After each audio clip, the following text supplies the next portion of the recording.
Thank you, everybody. My name is RaymondDrouin, as Hussein mentioned. I'm not Shane Jaffer. My name is RaymondDrouin. I'm with Global Affairs Canada in a division called International Trade Portfolio, where we work with EDC, CCC, and we have a small section of John, David, and myself who do policy work to support Trade Commissioner, helping our clients to access commercial opportunities at IFIs. So today I will briefly present a new program that I've just learned about a couple of weeks ago, well, a couple of months ago, I should say, that can help you in pursuing these IFI opportunities. I guess, okay. So on January 5th, 2016, Minister Freeland launched this program to help increase the competitiveness of Canadian SMEs while creating jobs and growth at home. Trade accounts for about 65% of Canadian gross domestic product, with 1 out in 5 jobs directly related to exports. Small and medium-sized businesses employ 10 million Canadians, nearly 90% of the total private sector workforce. And over 99% of Canadian businesses are small and medium-sized. So this program is targeted to these people. Contribution limit, these are non-repayable contributions between $10,000 and $100,000, and I should change my slide. And the maximum is $100,000 per fiscal year. You cannot have 2 projects at the same time, but as soon as one is closed, you can apply for another one. The amount of the contribution is determined on a cost-sharing basis, so your firm must match available government funding on a 1-to-1 basis, and this includes all other federal, provincial, municipal, and territorial sources for the same activities. The cost of consultants is eligible, but is limited to 25% of the total cost of the activity. As I said, it could be multi-year funding. Those of you who will remember the PEMD, we used to have a program that helped you go attend a trade show. It was for a single activity. This is more to help you in your strategy. So it could include multiple activities over more than 1 fiscal year. But you cannot have two can export project at the same time. I don't know if I should target the whatever. Okay, who's eligible to this program? For-profit company registered with revenues declared between $200,000 and $500 million, say $50 million, sorry, and with between 1 and 250 full-time equivalent employees. So unfortunately for our participants who comes from public education institutions, civil society organization, and NGOs, you are not eligible to this program. You need to be incorporated as a legal entity or have a limited liability partnership and a Canada Revenue Agency identification number. The eligible market, a market is one country and not a region. So for example, United States is one market, but Europe is not a market, it's a region. Italy, France, UK are a market. We have, all countries are eligible except some that with which we have sanctions. There's a list on our website of those places, Eritrea and these kind of countries with whom we have issues, it seems, and some individuals who are linked to terrorist activities, but I'm sure that there's no interest for people here today. Eligible sector, all sectors are eligible, except for food, fish, beverages, and seafood, because Agriculture and Agri-Food Canada as a program equivalent that is, in fact, I've heard more generous. So if you're in this kind of agri-food, agriculture business, we strongly recommend that you apply on the agri-marketing program. The eligible activities, well, the mandatory criterion for this project is, is that the project activity or activities have to be incremental. It has to the company core activities and represent new or expanded initiatives and yield incremental results. So this is for SMEs pursuing new markets, essentially. So if you have been active on the market in the last 24 months, you cannot pursue a can export project in this country. Applicants need to demonstrate what kind of results they want to achieve and how they will measure those results. And finally, it is assessed against the quality or the viability of your proposed business case. Eligible expenses, and again, all this information in much more detail is on our website, where there's an applicant guide, there's a FAQ, and there's the way to apply on the program. It's all electronic. Eligible expenses include the cost of travel for up to 2 persons from a firm in economy airfare. Per diems up to $400 to cover hotel, meals, and incidentals. Cost of registration at a trade fair, booth fees, translation, interpretation costs, fees related to design, editing, marketing tools for this specific new activities.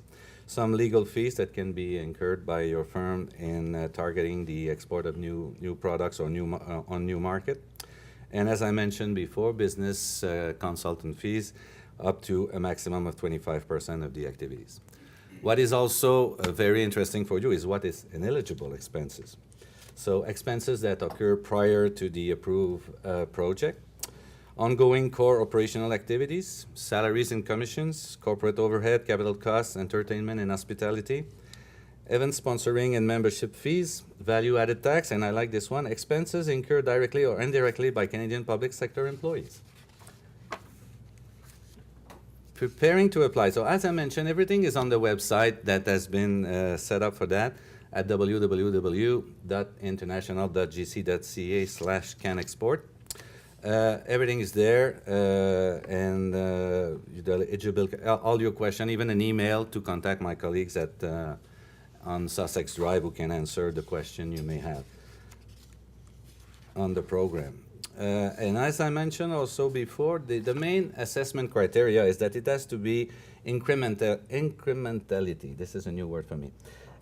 Demonstration that the project goes beyond to what you're doing at the moment. It targets a new market, or a new market essentially is to help SMEs go to new markets.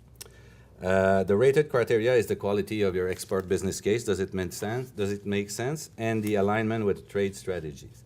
So we have been told that our new trade and export strategy should be finalized by September 2016. So I guess that in the meantime, we use the current one, which is the GMAP, the Global Market Action Plan, for those of you who know. It's also on the Global Affairs website. So how does it work? You go on the website, you collect the information you need, you apply. We have an agreement with NRC IRAP, the National Research Council, who's managing a similar program. So we didn't reinvent the wheel this time. We used their software. They received the application. They looked at, is it complete? Is everything there? Then we have an agreement also with Canada Revenue Agency. So they send your business identification number to CRA, who confirm that you are eligible, your sales and your number of employees. So there's no need, like the prior CDAing program where I was working, you need to send your last 3 fiscal year or 3 audited statement and bunch of papers. Now you don't need to do that. CRA will do it for us. So once the proposal is complete, your eligibility has been confirmed by CRA.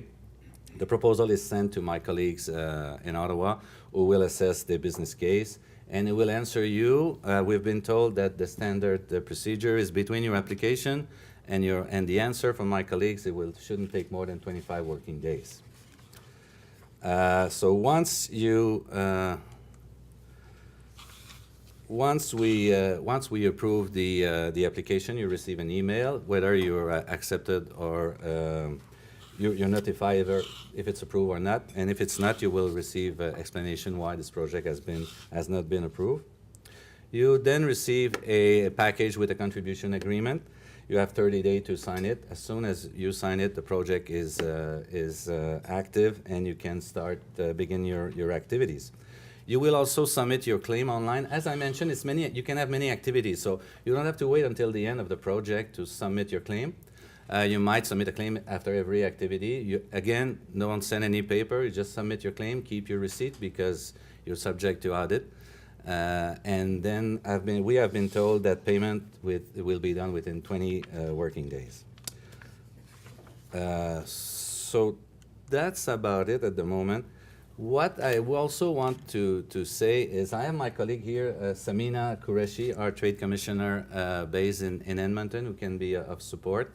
We have an inquiry email on the web page that I mentioned earlier, my colleagues in Ottawa who are managing this project. So this is one component, financing, but I also want to say a few words about what we call the aid market support network. It's not a formal, it's a more or less formal group that is a union, or it's an exchange between people who are all the same interest in helping Canadians access commercial opportunities with IFIs. We have the PSLOs here that are a very important part of it at the provincial level. We have 6 or 7 active PSLOs in Canada at the moment. We have our OLIFIs, who are trade commissioners located in the headquarters cities of the banks. We also have, Brett was here yesterday, we have Canadian executive directors on every one of the 6 banks we are a member of. And they have an office with a responsible person. In most of the case, they have an office with a responsible person for trade relationship, commercial, let's say, opportunities. We also have trade commissioner at Post. We have trade commissioners are located in 194 different cities around the world, and they're always there to help you. And plus, we have the trade commissioners at headquarters, at geographic desk, at sector practice. We have some sector practice that are much more interested in IFIs. It's infrastructure, clean tech. ICT is also getting on board. We don't have many ICT project per se, but it's often an important component of many projects. So our colleagues from the ICT are also very much interested in this, in the IFI commercial opportunities. And then finally, we have a couple of guys who do policy work for the network. So this is what I had to say today. I'm sorry if it was a little quick. This is quite a simple program to me. Hopefully it will improve in the sense that the more we use it, the more we'll know, and we'll be able to provide more guideline, and there'll be, I suppose, exceptions that will occur. But at the moment, it's a $50 million project. So it started in January. $2 million were set aside for last fiscal year, which ended last week. So there's $40 million left for the next 4 years for you to take advantage of. Thank you. If you have any question, I can try to answer for sure. And my colleague Samina, who made the same presentation earlier, is probably more expert than me to do that. My question is this one of those programs where I have to expend the money and then get reimbursed? Yeah. Yeah, but you don't have to wait until the end of the total project. If it's a strategy that you, let's say we co-fund 20,000, you don't have to wait until the end. If there are many activities, you need to, you can ask for reimbursement of your activities after one activity is over. And is this taxable? I don't think so. It's not a revenue. It's a contribution, non-repayable contribution. I don't think it's considered as a revenue, honestly. But this, we would have to check with my Canada Revenue Agency colleagues. Anybody else? Yep. This is more not a comment, not a question. I talked to people in federal government about this program. They consider the United States as a one country. The United States is huge. Can government maybe consider breaking them down? No, because we feel, and the question was raised when I attended the briefing, because 90% of the requests would go for United States. The government of Canada feel they don't need to support Canadian companies, especially support to go to United States. Because we do, as you know, 75% of our export or 73% of our export to the United States. So what we want to bring Canadian companies to new markets. That's the idea. And that's why it can be useful for you pursuing commercial opportunities with IFIs. Raymond, when you're defining markets you're going to, if you're going to a trade show somewhere that's in the city, but it hosts international delegations, is it the definition of the market you're going to, or is it? No, you are pursuing, let's say, Zambia. But you want to attend the assembly, I don't know, you want to meet with the World Bank people on your way to Zambia. One of your activities is to meet with the task manager at the World Bank, or the specialist in your domain at the World Bank. This is included. This is in the United States. And then you want to meet with people, I don't know, in Abidjan, at the African Development Bank. Then you go to Zambia to meet the local people in the local office. So all these could be different activities. It's within a strategy. So we don't do activity for you to export to the United States, but we all know that World Bank and IDB, for example, are based in Washington, so we cannot prevent you. And in fact, we want this to be part of your strategy. So I hope you will all apply and be approved and have many projects with IFIs.